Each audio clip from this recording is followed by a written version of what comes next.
first two of our teams in the win column, Kenton. Could we make it the trifecta? It was certainly the trifecta of good games. Footage courtesy of QC TV. Sean Shipman, remember that name, Sean Shipman, for the Champlin Park Rebels. He got in first to make it a 7-0 lead. We go to the second. Cougars. How about another quarterback making a statement? Elijah Ward. We've seen two good quarterback performances from Spring Lake Park and Blaine. Ward in from 1 yard out. This is not a replay. Ward again in from 1 yard out. Cougars styling at home in their black and red uniforms, up 14-7.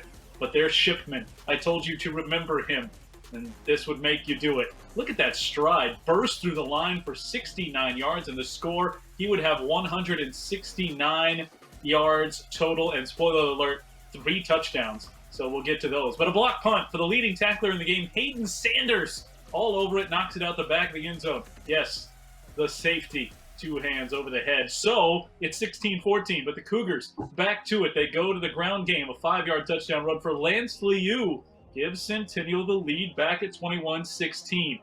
Another quarterback play, though. Cade Fitzgerald coming back for Champlin Park. He would score from 31 yards out, set up the 2-point conversion try to put him up by 3, and he gets that one too. So it is 24-21. Champlin Park back at it, and why not?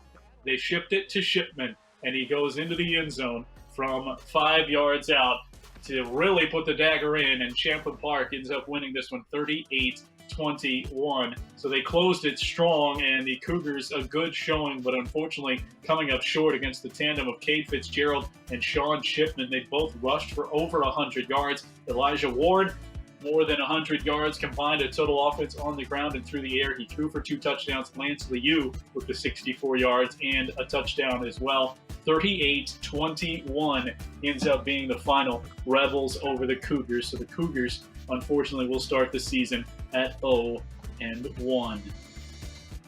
But the season will continue, Kenton, as you look at what we've got for the football schedules. For Blaine coming up Maple Grove, Totino Grace goes to Centennial now, and the Panthers get the rivalry game of Irondale, which should be a fun one. Indeed, it shall be fun.